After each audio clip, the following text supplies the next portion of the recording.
nakakagulat na pamantayan sa isang kaanib ng Iglesia ni Kristong kay Felix Manalo. Bakit? Dahil batay sa videong ito mga kapatid, grabe, no? Mas pinaburan ni tinig ng karunungan isang kaanib ng INC ang pahayag sa surprise witness ni Senador Marcolita na si Orly Gutisan. Alala niyo ba yon? Kahit napatunayan, napiki ang notaryo sa kanya. Dahil mas mabigat daw umano ang kanyang pahayag. Eto. So kung sinabi ng lawyer, ng notary public na hindi siya ang nagnotaryo niya, ay meron. Ang galing, May depekto talino yung ni statement attorney, no? niya. May depekto yung kanyang affidavit. Sige. May depekto. O, diba? Yan ang katwiran ng isang abogado. Abogado yan. Undersecretary ng Presidential Communications Office yan. Opisyal yan na humaharap sa media. Anong pinapatanggap niya sa taong bayan? Pagka daw pineke yung notaryo, isang maliit na bagay, peke na rin daw yung testimonya, yung kabuuan ng affidavit. Mali na naman. Maling-mali ka na naman doon. Under oath na si Mr. Orly. Mas mabigat pa ba naman yung oral testimony kaysa affidavit? Masasagot niyo po yan, Attorney Claire, bilang isang abogada. Alam na alam niyo yan under the rule of evidence. Nako, gumagamit pa siya ng rule of evidence. Baka sa taong 2026, merong lalabas na rule of evidence na pagpiki ang notaryo, mas mahalaga ang testimonyo dahil under oath. Di ba? Pagkatapos, si Gutisa na nawala, di ba? Na parang bula. Asan na kaya? Matapos na patunayan na piki ang notaryo na kanyang dinadala batay sa testimonyo na ginamit niya sa Senado. Ito'y kini-question. Biglang nawala, parang bula. Samantalang si Caramel Madriaga, nakaanib ng Iglesia de Cristo, ipinakilala ng kaniyang sariling abogado bilang kaanib ng Iglesia de Cristo. May lehitimong notarized na testimonya. Pero, nilalait kasama niyang iglesia, binansagan pang loko-loko. Talagang masasabi mong loko-loko tong taong to eh. Alam niyo kung bakit? Siya lang naman yung leader ng isang sindikato ng kidnap for ransom. Kaya yung sinabi ni Kuya Jen kanina, meron nga siyang kaso na kidnapping for ransom. Na nangunguha ng mga tao, kukontakin yung kamag-anak, manghihingi ng pera kapalit ng kanilang kamag-anak para isauli. Ganyan kaloko tong taong ito. Ang pag-anib sa Iglesia ni Cristo, ang layunin dapat mabigyan ng kasiyahan ng Panginoong Diyos. Hindi mabigyan ng kasiyahan ang sarili mo. Kasi kapag ka ang binibigyan mo ng kasiyahan sa sarili mo, kaya ka umanib sa Iglesia ni Cristo, maling iglesia pinasukan mo. Nako! Napakinggan niyo ang kanyang pahayag? Pag umanib ka daw sa Iglesia ni Cristo at hindi Diyos ang gustong bigyan mong kasiyahan kundi ang sarili mo, maling iglesia ang pinasukan mo. Abay, galing na mismo sa bibig niya na isang kaanib na INC, hindi galing sa Katoliko o nino man, na pag pumasok ka na ang layunin ay para mapasaya ang sarili mo at pumasok ka sa INC, maling iglesia ang pinasukan mo. Tatalakayin natin ito.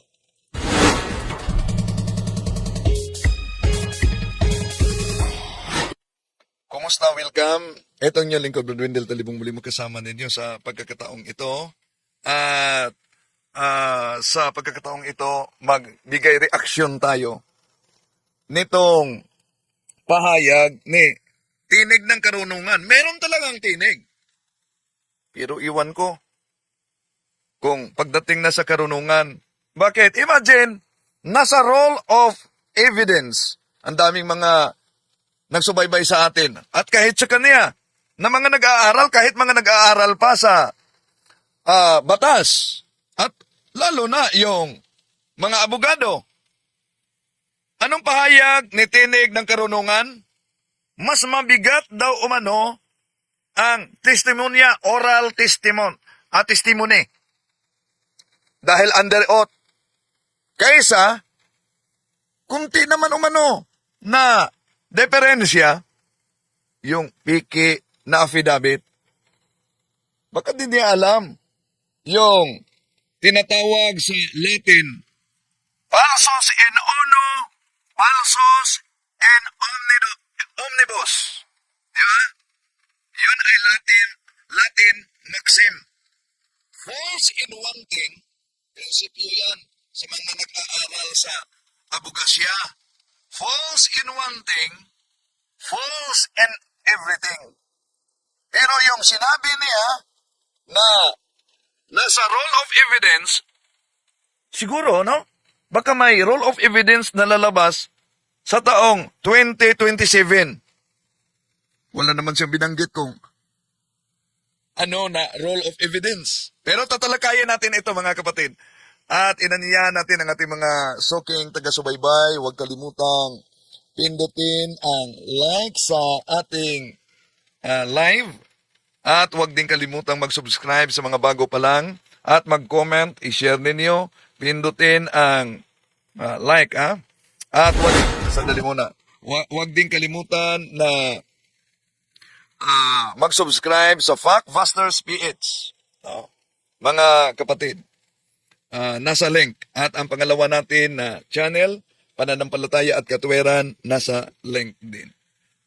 At inaniyahan natin ang ating mga suking taga-subaybay kung saan man kayo sa iba't ibang panig sa ating bansa nagsubaybay ngayon. I-comment ninyo para malaman natin kung saan napaabot ang videong ito.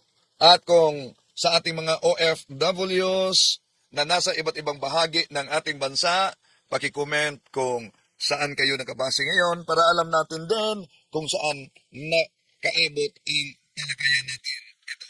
Sa lahat ng mga suking taga-subaybay, welcome po. At nauna tayong nagbigay ng komentary kaugnay nitong kaanib sa Iglesia ni Kristong si Tinig ng Karunungan. Kung maalala ninyo, mga kapatid, siya yung gumagamit nitong The Papal Encyclical. Dahil nabasa dito, bago tayo mag-comment sa kay Gutisa at kay Madriaga, kung maalala ninyo, ginamit niya itong Papal Encyclical para patunayan, pahina 39, na ang Iglesia ni Kristong inaniban niya at tinatag ni Felix Manalo ang pinatunayan sa aklat ng Simbahang Katoliko, sino ka man. Kung ikay hindi Iglesia ni Kristo, ay hindi ka Kristiyano. Pakinggan natin muna. Ano pa ang patotoo ng librong ito at Aklat Katolika tungkol sa Iglesia ni Kristo?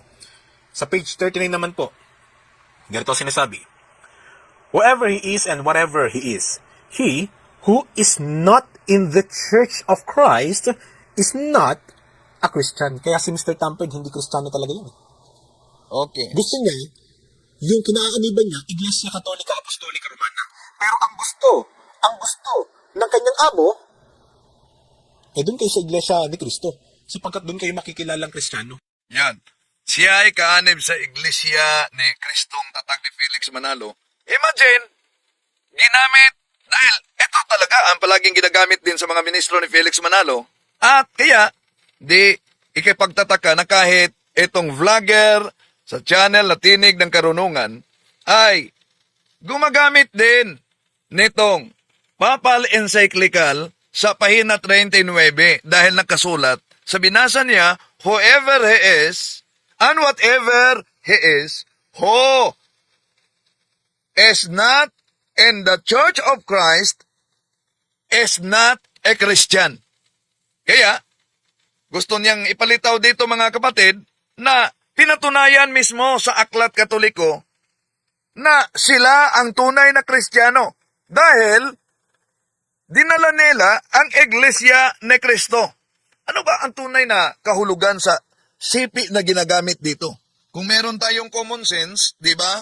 Napakalinaw kahit common sense naman ang gagamitin.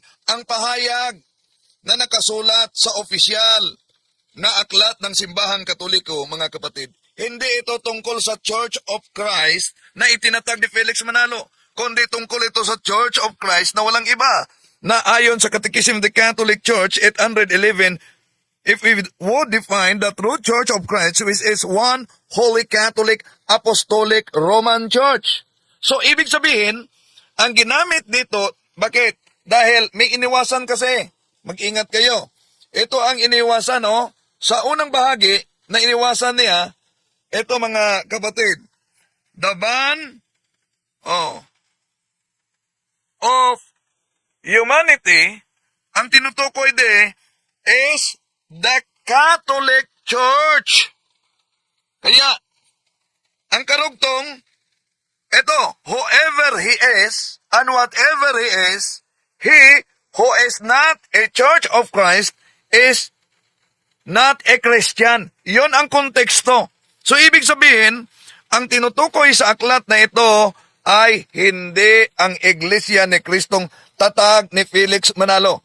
Sa konteksto ng Papal Encyclical na aklat, ang tinutukoy na Church of Christ ay yung may apostolic succession, hindi yung basta hula-hula na lang. Merong sakramento at may patuloy na kasaysayan mula sa mga apostol hanggang sa kasalukuyan. So, bakit mali itong tinig ng karunungan, mga kapatid, na isang kaanib sa INC? Dahil ang tinig ng karunungan ay inaangkin. Ibig sabihin, squatter. Ang sipi at inilapat sa Iglesia ni Kristong itinatag ni Felix Manalo. Ito ay malinaw na pagbaluktot sa nakasulat sa Aklat Katoliko. Hindi tinutukoy sa sipi ang Iglesia ni Kristong tatag ni Felix Manalo na lumitaw sa ika-20 na siglo. Walang binanggit sa encyclical, Papal Encyclical, na tungkol kay Felix Manalo, kundi ang iniwasan ang tungkol sa One Holy Catholic Apostolic Roman Church na inilarawang tunay na Iglesia ni Kristo. So kung tanggapin ng tinig ng karunungan ang siping, ito bilang ito otoridad, mga kapatid, abay inaamin nila na tama ang turo sa Simbahang Katoliko. Ngunit, sabay nilang tinanggihan ang mismong Simbahang Katoliko na pinagmulan sa pahayag na ito. Ito ay pamimitas lamang, mga kapatid, sa linya. Quote mining, inaalis ang tamang konteksto na ginagamit para suportahan ang sariling paniniwala sa iglesyang tatag ni Felix Manalo. So therefore, ang sipi, he who is not the Church of Christ is not a Christian, ay turo yan ng Simbahang Katoliko, hindi kay Felix Manalo. At may tiyak na kontekstong theological. Hindi patungkol sa Iglesia ni Kristong itinayo ni Felix Manalo at hindi lisensya para angkinin ng sinumang sikta. Di ba? So, hindi lahat na salitang binabanggit ang Church of Christ, mga kapatid, ay otomatiko nang patungkol sa Iglesia ni Kristo tatag ni Felix Manalo. Ang katotohanan ay nasusulat sa kasaysayan, konteksto at kabuoang aral, hindi sa pilit na pag-aangkin kung ito'y magiging squatter talaga. Okay, so yon. Si tinig ng karunungan, dinamit niya ito. And then, puntahan muna natin, nag-react siya. At ang binigyan niyang reaksyon dito, mga kapatid, alam niyo, si Atty. Claire Castro pa. Oh. Hello, kay Muslim Islam. Oh. Si Atty. Claire Castro pa. Nag-react siya. Sabi niya, abogado yan. Yan ang paliwanag niya. At mali si Atty. Claire Castro daw, mga kapatid. Bakit? Meron siyang sinabing, tama si Gutisa kahit piki yung notaryo. Dahil under oath naman ang kanyang oral testimony daw. Oh, imagine, at tanggap na tanggap daw yan. Asan? batay sa rule of evidence. Saan kaya yon? Rule of evidence. Baka si Senador Rodante Marcoleta, mambabatas yan, baka magawa yan at lalabas yan sa rule of evidence, Pero rule of evidence ang tinatalakay diyan. Nandyan umano na kahit piki ang notaryo, nakakagulat, di ba? Alam ko, nanood si, walang personalan, argumento lang. Nanood si Tinig ng Karunungan. Isa-isahin natin, mga kapatid, ang kanyang pahayag. Batay sa reaksyon niya kay Atty. Claire Castro. Kasi mga aggregate yan. Pag hindi yan notaryado, ano bang dahilan kung bakit kailangan magnotaryo? Sige. Kasi pag notaryado yan, ibig sabihin umapil kasi isang notary public. Abogado At yan. pinatutuhanan mo yung statement mo dyan. So, O, kumbaga, ibig sabihin, mali para sa kanya si Atty. Claire Castro dito. Abogado yan. O, parang pinalitaw na siya mismo. Tama. Okay. pag notaryado na yan, because merong authority no, na nabigyan ang isang notary public na i-attest mo yung katotohanan na siya ang gumawa at siya ang pumirma at naintindihan niya yung gawa niya.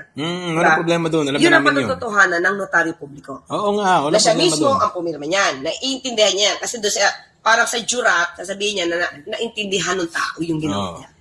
I hereby, sworn and, ang tawag daw, sworn and, ano yun? Ano mo tawag? Subscribe and sworn to before me. Yan, subscribe and sworn to before me. Ganyan, in the city of ganyan. Yan. Ibig sabihin, pinirmahan niya yan sa harapan ko. Walang problema doon. So, kung pinirmahan niya yan, naiintindihan niya yan, kasi tatanungin naman ng notary public. Walang problema talaga sa pahayag ni Atty. Claire Castro. Ang problema dito, pinalitaw ni Tinig ng Karunungan na isang kaanib ng ANC, mga kapatid, na tama si Gutisa kahit piki ang notaryo na wala na si Gutisa, di ba? Dahil under oath ang kanyang oral testimony. At sabi pa niya, nasa rule of evidence daw yan. Taas mo yung kanang kamay mo. Naiintindihan mo ba itong sinulat mo? Ikaw ba pumirma dito? O pirmahan mo sa harapan ko to? Ikaw ba to? Amin na yung ID mo. Ayan yan, di ba? So kung sinabi ng lawyer, ng notary public, na hindi siya ang nagnotaryo niyan, ay meron. Ang galing, no? Oh, so sabi pa niya, ang galing. May depekto Talino yung ni statement attorney, no? niya.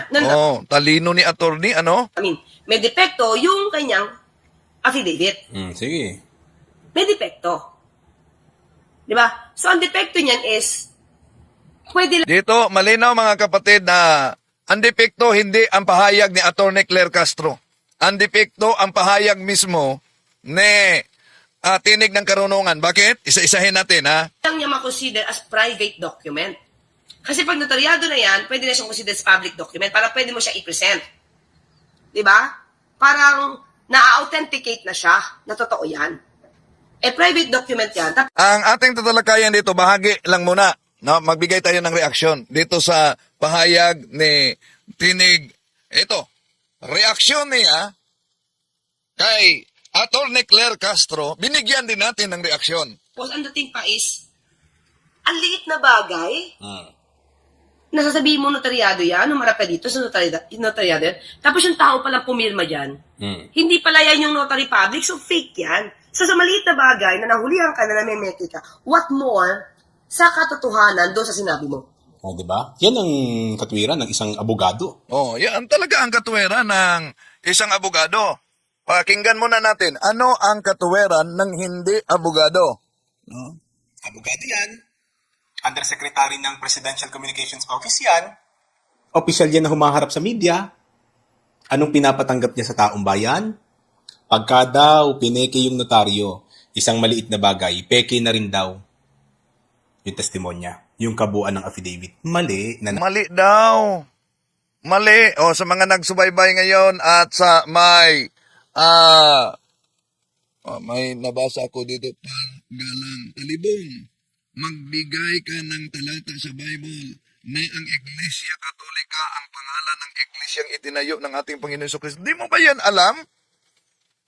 Sa Mateo 16:18, bago dyan bigyan natin ng reaksyon, sagot si Pargalang. Mateo 16:18, kung gamitin natin ang Greek Bible, Kago di soy lego hoti so i Petros kay epitaw ti Petra o ikodomi so monte ecclesia. Oh. So itinatag niyang iglesia niya. Ano yan?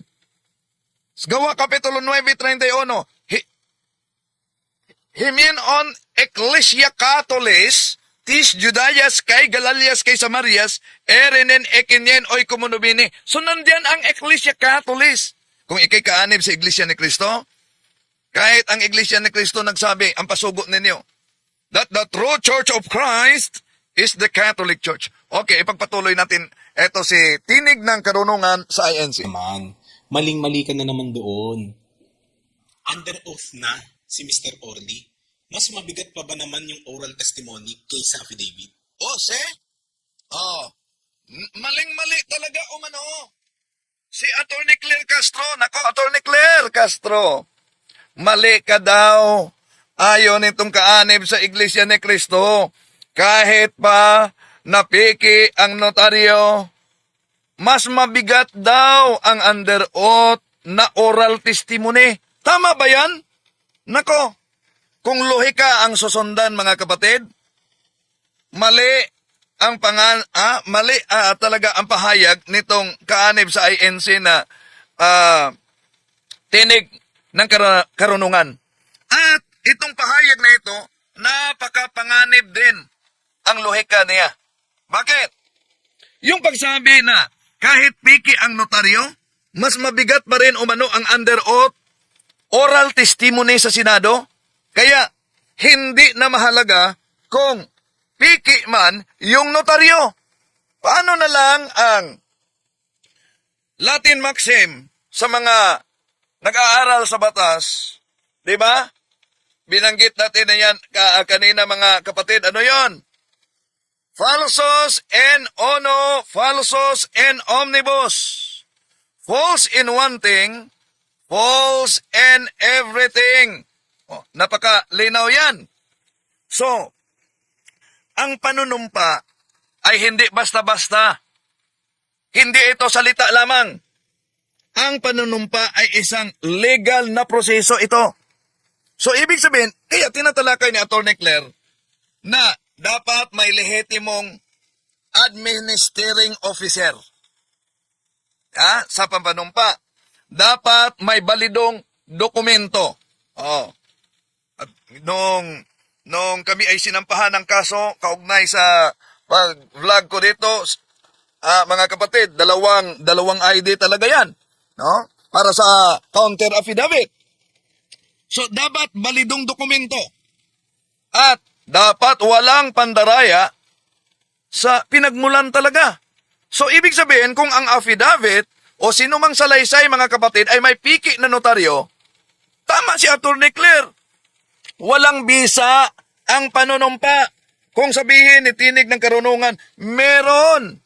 Dahil nasa tinatawag na role of evidence. O sige nga, ilatag anong role of evidence na nagsabi na kahit piki ang notaryo, basta under oath, ang oral testimony sa Senado ay lehitimo. Hindi pwedeng piliin yung bahaging gusto nilang paniniwalaan at andin itapon yung bahaging piki, di ba? Ulitin ko, falsos in uno, falsos in omnibus. False in one thing, false in everything. Kaya, ang pamimiki ng notaryo, hindi simpleng technicality ito. Bakit? Ang pamimiki ng notaryo, yun po ang tinatawag na falsification of public document. Kaya nga, nawala si Gutisa, di ba? Isang mabigat na krimen yan, hindi yan maliit. Nagpapakita yung sadyang panlilingla mula pa lang sa umpisa. Kaya tama ang sinabi ni Atty. Claire Castro. Kung piki ang simula, piki ang buong proseso. Falsos in uno, falsos in omnibus. Ibig sabihin sa batas, ang bunga ng illegal na gawain ay illegal din. Yun po ang tinatawag sa mga abogado, fruit of the poisonous tree principle. The fruit of the poisonous tree cannot be acceptable. Di ba? Oh, yan.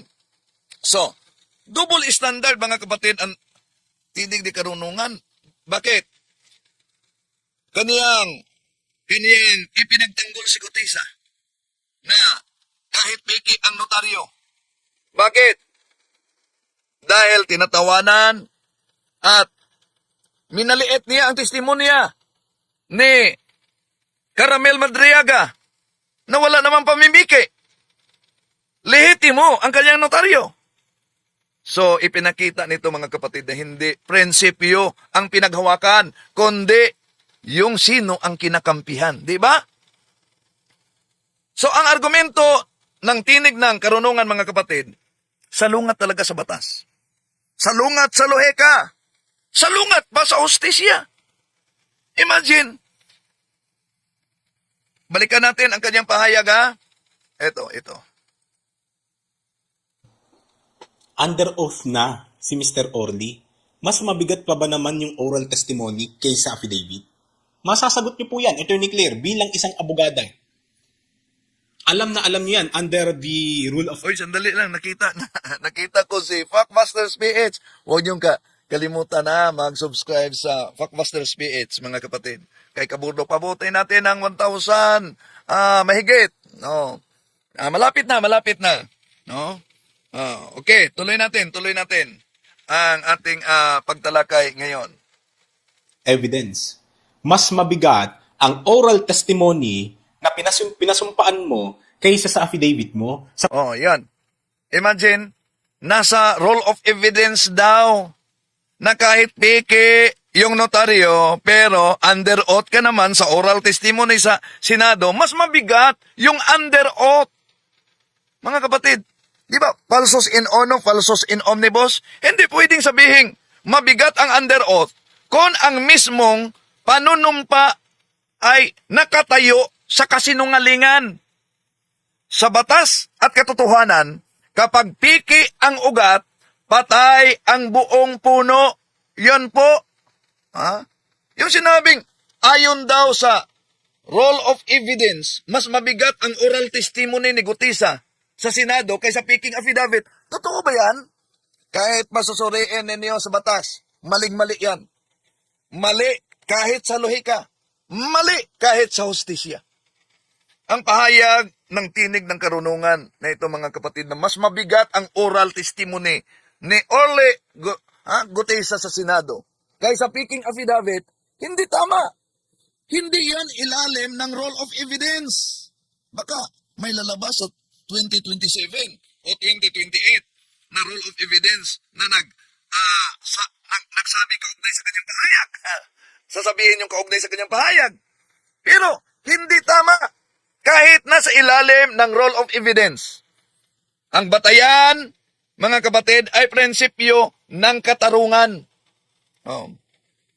Ang panunumpa ay hindi ito dahil sabi niya, ituloy natin sandali. Basta nanumpa na umano.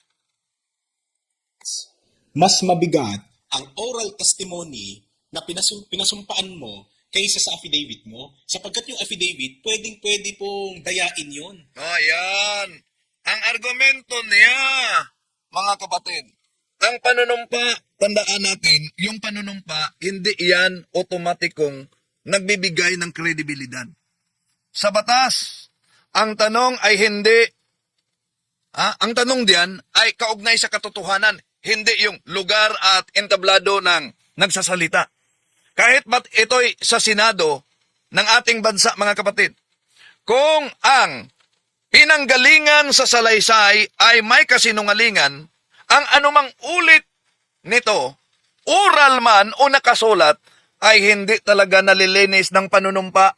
Kaya ulitin natin, falsus in ono, falsus in omnibus, false in one thing, false in everything. Ang batas ay hindi nakatakda na mas mabigat ang oral testimony kaysa affidavit. Asan yan? Sa binanggit niyang roll of evidence. Sa halip, sinusukat ang bigat ng ebidensya batay sa katotohanan at batay sa consistency. Yung integridad ng testigo mismo. Yung kawalan ng pandaraya. Paraan para makuha yung salaysay. So kung ang unang dokumento ay peke, abay, malinaw na ang kasunod na salita ay kontaminado sa peke. Kaya nga, falsus in uno, falsus in omnibus. Sa lohika ng hustisya, ano yan? Iking ugat, patay ang puno. Hindi pwedeng sabihin, peke ang affidavit, pero totoo ang oral testimony na galing din sa parihong bibig. Tama ba yan? Kung gagamitin ninyo ang lohika, peke ang affidavit. Dahil peke ang notaryo. Pero, totoo ang oral testimony. Dahil under oath, kahit galing sa iisang tao at parihong bibig na nagpahayag. At sa lohika mismo at sa hostisya, mga kapatid, isang bibig, isang salaysay, isang kasinungalingan, isang bagsak na kredibilidad. Yun ang sa hostisya at sa lohika. So, ang depinsang, mas mabigat ang oral testimony kahit faking affidavit. Walang matibay na batayan sa role of evidence na binanggit niya. Salungat ba sa lohika? Salungat ba sa prinsipyo ng hustisya? Sa batas at katotohanan, kapag piki ang pasimula, piki ang buong resulta. Falsos in uno, falsos in omnibus. Okay, ituloy natin, mga kapatid. Sapagkat yun ay ginagawa, inihahanda sa labas po ng open court o ng halimbawa Senate Blue Ribbon Committee. Oh, yan. Ang affidavit daw pwedeng mapiki talaga. Mas mabigat pa ba naman yung oral testimony kaysa affidavit? Masasagot niyo po yan, Attorney Claire, bilang isang abogada. Alam na alam niyo yan under the rule of evidence. Mas mabigat ang oral testimony na pinasumpaan mo kaysa sa affidavit mo, sapagkat yung affidavit, pwede pong dayain yun. Sapagkat yun ay ginagawa, inihahanda sa labas po ng open court o ng halimbawa Senate Blue. O di kung dayain niya yung affidavit, malinaw na inamin niya ang kasalanan mismo sa pagdaya. Ha? Mabigat yan ang kasalanan. Di ba? Oh. Na yung affidavit ay dinaya. Falsification of public document na yan. So, yung sinabing mas mabigat ang oral testimony kaysa affidavit dahil pwedeng dayain ang affidavit, mali. Mali ang paliwanag, mga kapatid, nitong si Tinig ng Karunungan. Bakit? Hindi automatikong mas mabigat ang oral testimony.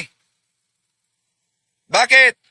Sa role of evidence, walang absolutong rangko na nagsasabing palaging mas mabigat ang oral testimony kaysa affidavit. Ang bigat ng ebidensya ay nakabatay ito sa kredibilidad ng testigo, yung katotohanan at consistency ng pahayag sa testigo. Kaya legal na pinagmulan ng ebidensya. So, kung alin ang mapagkatiwalaan, mga kapatid, iyon ang mas mabigat. Hindi kung spoken man o written man. At ang pagsabing mas mabigat ang oral testimony kasi pwedeng dayain ang affidavit, yun ay tinatawag na false logic. Bakit false logic? Ano ang katotohanan? Pwedeng dayain ang affidavit kung piki ang notaryo. Yun ang katotohanan, di ba? Pwedeng dayain ang affidavit kung piki ang notaryo.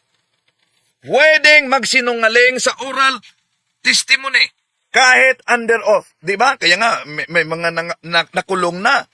Oh? Cite in contempt dahil kahit under oath, nagsisinungaling. So, yung panunumpa ay hindi automatic kung katotohanan. Ito ang panunumpa ay isang pangako sa katotohanan. Hindi garantiya na dahil under oath siya, totoo na lahat ang kanyang sinasabi dahil daming nakulong under oath nagsisinungaling. So, ang oral testimony na salungat sa piki o illegal na dokumento ay hinala talaga. So, kung ang oral testimony nakabatay sa piki o illegal na affidavit o ginagamit para takpan ang pandaraya, hindi ito magiging mas mabigat. Sa halip, lumalakas ang indikasyon ng kasinungalingan at panlilinla. So, sa prinsipyo kasi ng batas at sa lohika natin mga kapatid, kung bulok ang ugat, bulok din ang bunga. Kaya nga, merong Latin maxim na mapakinggan din natin sa Congress hearing, falsus in uno, falsus in omnibus, di ba? So, piki ang simula, piki ang kredibilidad, hindi nililihis ng oral testimony ang isang illegal na dokumento. At hindi walang sala mga kapatid yung pananalita sa nandaraya. So, hindi format yung oral versus affidavit ang batayan. Katotohanan at legalidad, lalo na ang kredibilidad ng testigo ang batayan. Ang piki, kahit spoken or written, ay hindi nagiging totoo dahil lang ito'y under oath na. Ang kasinungalingan, hindi pinapaboran ng batas. Kahit isigaw pa sa harap ng Senado. Di ba? Okay. So, ituloy natin mga kapatid ang kanyang pahayag. Ribbon Committee. Pwedeng baliin yon. At hindi pwedeng i-cross-examination o pagtatanungin yung affidavit, kundi wala lang, ipasa mo lang. Pwede mong, pakipasa nga ito, pakipresent, pakibasa. Pwedeng ganun lang. Ganun lang sa kababaw. No, peke man o hindi yung notaryo, wala tayong pakialam doon, irrelevant na yun sa sitwasyon na to eh. Nako, ang galing naman. Piki man o hindi ang notaryo, wala tayong pakialam doon. Irrelevant o mano. Bakit? Dahil under oath na siya sa kanyang oral testimony. Mali yan sa batas. Sa batas, ang panunumpa, ang under oath, ay hindi hiwalay sa legal na proseso na pinagmulan nito. So, ibig sabihin, kung ang affidavit ay piniki, piking notarized, ito ay walang bisa. Yeah? Tinatawag yan na void ab initio. So, ang notaryo, ang pagbibigay ng legal presumption, mga kapatid, of regularity. So, kapag piki, wala nang pinanghahawakang bisa ang nanunumpa. Kaya nga, wala. Sigutisa, di ba? Hindi pwedeng maging under oath ang isang pahayag na nakatayo sa illegal na gawain. So, ibig sabihin sa lohika, ang sinasabing nilang lohika na parang ganito, walang saysay kung piki ang pundasyon. Basta may nakatayong bahay. Tama ba yon? Walang saysay ang piking pundasyon. Basta may nakatayong bahay. Pero ang tunay na lohika, kapag piki ang ugat, patay ang buong puno. So, kung ang unang hakbang ay kasinungalingan, anumang sumusunod na pahayag, malinaw na kontaminado na yan. Ibig sabihin, kahit pa Biblia ang batayan ninyo at mga referensya at iba't ibang mga salin ng Biblia. Pero, kung ang nagtatag tao, di ba, depektoso na yan. Kahit pa pareho ang pangalan. Halimbawa, hindi yan batayan na tunay. Noon, nagiging sikat ang palabas na Tarzan. Kung maalala ninyo yan, ang palabas na Tarzan ay nagiging sikat. At dahil nagiging sikat ang Tarzan, kahit aso nga namin noon, pinangalanan ng Tarzan. Ibig ba sabihin dahil kapangalan niya ang Tarzan sa pelikula, ang aso na yon ay ang aktor sa palabas? Hindi, kapangalan lang niya. Anong punto dito? Kahit pa Iglesia ni Cristo ang ginagamit ninyo at ginagamit pa ninyo ito na papal encyclicals, hindi pa rin mabura ang katotohanan na itinatag kayo ni Felix Manalo 1914 Punta Santa Ana, Manila, nakarehistro Kuelos Fundadores de esta Asociación San Felix Manalo that the founders of this organization are, marami sila. So ang mahalagang punto dito mga kapatid, ang under oath ay hindi yan anting-anting na nagpapabanal sa kasinungalingan. Ulitin ko ang under oath, hindi yan anting-anting na nagpapabanal sa kasinungalingan. Ito ay panata sa katotohanan. So kapag ang panata ay ginawa sa peking dokumento, walang moral, walang legal, at lohikal na bigat ang naturang dokumento. Peking notaryo, peking proseso. Peking proseso, walang bisa ang panunumpa. Hindi inaalis ng under oath ang pandaraya.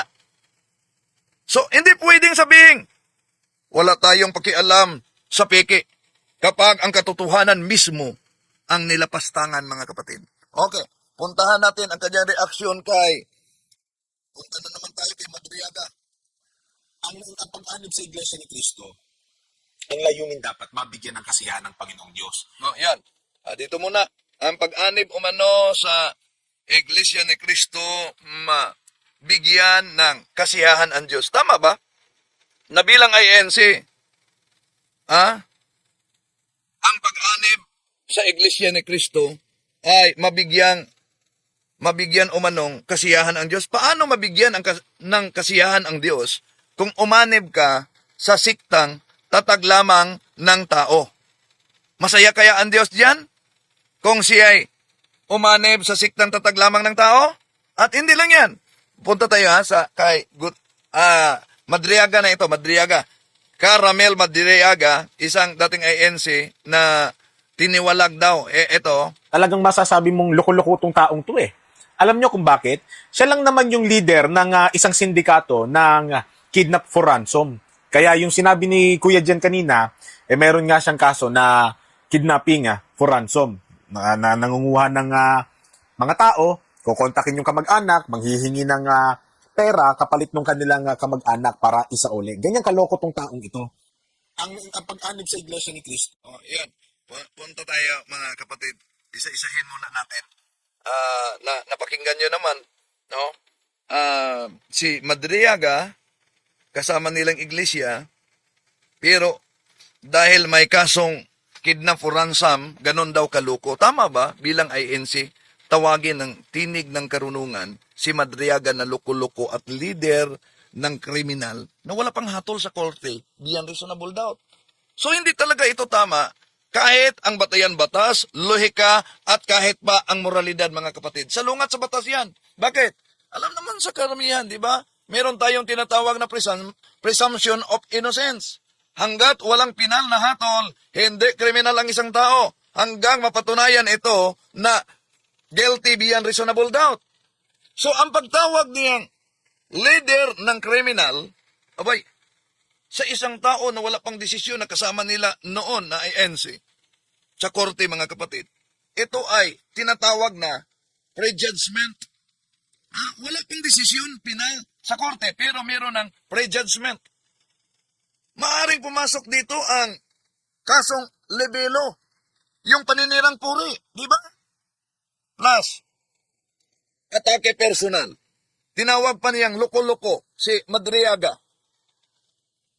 Hindi ito nararapat, mga kapatid, kung pinaghawakan mismo ng INC, bilang INC, na dapat mananatili daw umano ang kapintasan sa mata ng Diyos hanggang bumalik ang ating Panginoong Hesus. Pagkatapos tawagin mong loko-loko yung kasama mo noon sa relihiyon. So, hindi kailanman mga kapatid magiging tama ang pag-insulto at pagbansag na leader ng kriminal kung wala pang hatol. Di ba? Ang katotohanan ay pinatunayan batay sa mga ebidensya at batay sa proseso sa korte, hindi sa panlalait at paninira. Ibig sabihin, kung may kaso, ilabas yan sa korte. Oh. Kung wala, tumahimik at igalang ang batas. Sa hostisya, kapag maagang humatol, ikaw ang magiging salarin ng katotohanan. Yun ang hustisya natin. O, pagkatapos sabihin, loko-loko, bigat yan, no? O, mabigat yan. Ang kriminal, leader ng kriminal, mabigat yan. Pinangunahan mo na ang korte. Wala pang penal na hatol. Kaya, kung pinangunahan mo ang korte, maaga kang naghatol, o anong tawag diyan, ikaw ang magiging salarin ng katotohanan. So makita natin sa mga video na ipinakita natin sa inyo mga kapatid, mas pinaburan ni tinig ng karunungan si Gutisa, di ba? Kahit napatunayan na piki yung notaryo niya. Pero para sa kanya, kahit piki, basta may under oath na oral testimony, okay na. Samantalang si Madriaga, lehitimo yung notaryo niya, nagpakilalang kaanib ng INC, abay tinawag pang loko-loko, leader ng kriminal kahit wala pang wala pang penal na hatol. So maling-mali talaga ito. Dahil alam natin, kung balikan natin ang notaryo, kapag piki ang notaryo, mawawala ang bisa ng affidavit. Ang panunumpa under oath ay hindi maaring tumayo. Hindi yan tumayo sa katotohanan dahil nagsimula sa kasinungalingan. Kung piki ang pinagmulan, walang bigat ang nilalaman. So, sa lohika naman, paano magiging mas mabigat ang testimonya na nakaugat sa pandaraya? Habang sinisira yung kredibilidad ng nagsalaysay, so, may diferensya na tama si Atty. Castro sa notaryo. At dahil diferensya notaryo, diferensya kontaminado na ang kabuuang pahayag nito. Ito ay baliktad na pag-iisip na kahit piki ang notaryo, basta okay ang tinatawag na oral testimony. So, imagine mga kapatid, ang pagtawag, balikan natin si Madriaga na kriminal, na wala pang hatol, at kasalukuyan pang dinidinig sa korte ang kanyang kaso. Yun ay paninirang puri. Samantalang, ang pagbibigay lusot sa malinaw na irregularidad ni Gutisa, yan ay malinaw na pagpabor mismo sa mali. So, hindi dapat pinipili kung sino ang panigan batay sa personal na kulay o agenda. Ang batayan dapat ay batas at katotohanan, hindi kung sino yung mas pabor. No? Dahil surprise witness ni Senador Marcolita, pero asan na kaya ngayon? Tandaan natin, ano yung prinsipyo ng ating batas? Kung piki ang ugat, patay ang buka. Kung lehitimo ang proseso, igalang ang resulta. Yun ang prinsipyo ng ating batas. Yan po ang tunay na katarungan. Hindi ang pagtatanggol sa piki at pagyurak sa walang sala. Diba? Oh. Okay.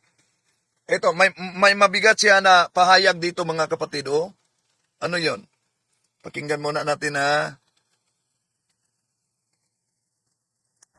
Ang pag-anib sa Iglesia ni Cristo, ang layunin dapat mabigyan ng kasiyahan ng Panginoong Diyos, hindi mabigyan ng kasiyahan ng sarili mo. Kasi kapag ka ang binibigyan mo ng kasiyahan sa sarili mo, sandali muna. Dito muna tayo. Ang pag-anib sa Iglesia ni Cristo, kailangan na mabigyan kasiyahan daw umano ang Diyos, hindi ang sarili mo. Paano mo mabigyan ng kasiyahan ang Diyos kung umanib ka sa siktang tatag lamang ng tao? Kahit dinala pa nito ang pangalang Iglesia ni Cristo, di pa rin mababago ang katotohanan na hindi ang ating Panginoon Kristo ang nagtatag sa Iglesia ni Cristo 1914 Punta Santa Ana, Manila, kundi walang iba, si Felix Manalo. Ginagamit lang ni Felix Manalo ang pangalan ng ating Panginoong Kristo. So ang problema sa pahayag ng INC, kung ang pag-anib sa Iglesia ay hindi mahalaga kung totoo o mali. Hindi mahalaga kung may pandaraya o mali na doktrina. Hindi mahalaga ang konsensya at ang katwiran. Basta raw, masunod yung may kaayusan. Hindi sa Diyos ang pinaglilingkuran kung ang sistema ng founder, tagapagtatag, na si Felix Manalo, ang sinusunod. Di ba? Ang pag-anib sa isang relihiyon, mga kapatid, ay maituring na mali kung mali din ang aral, mali din ang gawain, at hindi kailanman itinatag ng ating Panginoon Jesucristo. Kahit pa meron kang sakripisyo, kahit pa meron kang pagtitiis, pero ang inaniban mo ay hindi tunay na iglesia. Kaya may pagkakataon pa, mga mahal na kapatid. So ang sa Diyos ay hindi nalulugod sa pagsunod. Sa sektang walang katotohanan, sa sektang tatag lamang ng tao. One of the common doctrines outside the Catholic Church is the notion of indifferentism. Indifferentism is a notion that all religions are equally true. Hindi yan totoo. Because different religions contradict one another and contradictions can never be equally true, mga kapatid. Ngayon, may pahayag siya, ipagpatuloy natin. Mo, kaya ka umanib sa Iglesia ni Cristo, maling iglesia pinasukan mo. Nako, delikado to. Ulitin natin ha. Ili mo, kaya ka umanib sa Iglesia ni Cristo, maling iglesia pinasukan mo. Maling iglesia. Dahil sa Iglesia ni Cristo, ang binibigyang kasiyahan, ang Panginoong Diyos. Kung umanib ka sa iglesia, ulitin natin. Siya na mismo ang nagpahayag dito. Pagka ang binibigyan mo ng kasiyahan sa sarili mo, kaya ka umanib sa Iglesia ni Cristo, maling iglesia pinasukan mo. Maling iglesia. Dahil sa Iglesia ni Cristo, ang binibigyang kasiyahan, ang Panginoong Diyos at hindi. So, kung umanib ka, sa naturang iglesia umano, mga kapatid, na para mabigyang kasiyahan yung sarili mo, abay, hindi tamang iglesia ni Kristo, hindi tamang iglesia ang pinasukan mo. So, sa mismong pahayag, ni tinig ng karunungan, mga kapatid, abay, inamin niya, direktaman na inamin niya, na ang taong umanib sa iglesia ni Kristo, na hindi para sa Diyos, kundi para sa sariling kasiyahan, ayon sa kaniyang sariling pamantayan, ang ganitong pag-anib ay pagpasok sa maling iglesia. Diba? Inulit-ulit natin yan. Yun ang tinatawag na isang self-destructing statement. Bakit? Suriin natin ang lohika niya. Ibalik natin ang pahayag, Ibalik natin ang pahayag. Ito. Ni Kristo, maling iglesia pinasukan mo. Sandali. Kasi kapag ka ang binibigyan mo ng kasiyahan sa sarili mo, kaya ka umanib sa Iglesia ni Cristo, maling iglesia pinasukan mo. Yan. Pinaulit natin, ha? Siya mismo ang nagpahayag diyan, hindi Katoliko ang nagpahayag diyan. Yun ay isang self-destructing statement ng INC member. Nako, delikado to. Suriin natin ang kanyang lohika. Una, yung premise niya. Ano yung premise niya? Ang premise niya, kapag ang dahilan ng pag-anib ay sarili at hindi sa Diyos, anong kasunod? Mali ang iglesyang pinasukan mo kung umanib ka sa iglesia ni Kristo, maling iglesia. Ili mo, Balik natin. pagka ang binibigyan mo ng kasiyahan sa sarili mo, kaya ka umanib sa Iglesia ni Cristo, maling iglesia pinasukan mo. Yan. Maling iglesia ang pinasukan mo. Diba? Self-destructing statement talaga, mga kapatid. Batay sa premise, kapag umanib ka na sarili mo gustong saya hindi ang Diyos. Sa iglesia ni Kristo, maling iglesia ang pinasukan mo. Ibig sabihin, aminado siya na may umanib sa INC dahil ang batayan ay buhay, pleasure. Pero, anong sabi niya? Di niya napansin sa hangaring binanatan niya sa Madriaga, di niya napansin. Hindi niya namalayang tinatamaan niya mismo ang ANC. Dahil sa dulo, ang sabi niya, kung masaya ka, kundi hindi para sa Diyos, umanib ka sa iglesia, maling iglesia ang pinasukan mo. Umanib ka sa maling iglesia. Yon. Hindi maling iglesia ang pinasukan mo. Umanib ka sa maling iglesia. Pero siguro ang punto niya, maling iglesia siguro ang pinasukan mo. Iyon siguro. Di lang niya namalayan, di ba? Pero talaga bang Diyos ang binigyan ng kasayahan kung ang pinili mo, mga kapatid, ay ang iglesyang tatag lamang ng tao? Oh. At may sabi pa niya dito. Kaya ang sabi niya kay Madriaga, anib ka na lang sa siktang hindi nagtitiwalag. Maling iglesia. Dahil sa iglesia ni Kristo, ang binibigyan kasiyahan ang Panginoong Diyos at hindi ang sarili. Kung gusto mo, humanap ka ng ibang iglesia na kukonsintihin ka, na kahit may kidnap for ransom case ka na, hindi ka ititiwalag. Kasi walang pagtitiwalag sa kanila. O doon ka, Madriaga, wag ka dito sa INC. Yan ang kanyang pahayag, mga kapatid, na punta ka sa ibang sikta, huwag sa INC, dahil ititiwalag ka, dahil may kaso ka. Pero dapat nating itanong, kung tama ba, mga kapatid, ang argumento na ititiwalag ka dahil may kaso ka kahit hindi pa naaproba ang krimen at hindi pa napatunayan sa korte, itiwalag ka na? Tama ba yan? Nakabatay ba yan sa hostesya? Dahil may kaso ka, itiwalag ka na. Ang tanong, di ba may kaso si Senador Marcolita, bakit di siya natiwalag? Tandaan natin, ang hostesya sibil at disiplina ng iglesia ay magkakaiba. Ang krimen ay hinahatulan sa pamamagitan ng hukuman, hindi sa pamamagitan ng iglesia. Walang simbahan ang may kapangyarihang magpataw ng parusang kriminal. Iyon ay saklaw lamang sa batas ng Estado. Ang pagtitiwalag, hindi yan sukatan na siya kriminal na. Pero dapat ba itiwalag ka dahil may kaso ka sa korte? Kung yun ang batayan, hindi ba may kaso din sa korte kahit sa ombudsman at sa Comelec si Senador Marcolita? Bakit di siya natiwalag? So, ang moral na pananagutan sa krimen, mga kapatid, at ang sukatan nito, yung hatol sa korte, hindi yung bili sa parusang panloob sa isang relihiyon sa pamamagitan ng pagtiwalag. Yun bang pagtiwalag? Sumasagot ba yan sa due process at yung tinatawag na presumption of innocence? Ang agaran bang pagtiwalag? Nakabatay ba yan sa paratang? Dahil may kaso? O nakaugat ba yan sa hostesya? Bakit niwalag na kung natiwalag siya dahil may kaso na wala pang desisyon sa korte? Dapat ang pamantayan, kung may kaso, itiwalag si Marcolita, kung ganun man. Di ba? Oh. So, ba't may pinipili na? Kung ganun man. Oh, reaksyon lang natin, mga kapatid, ito.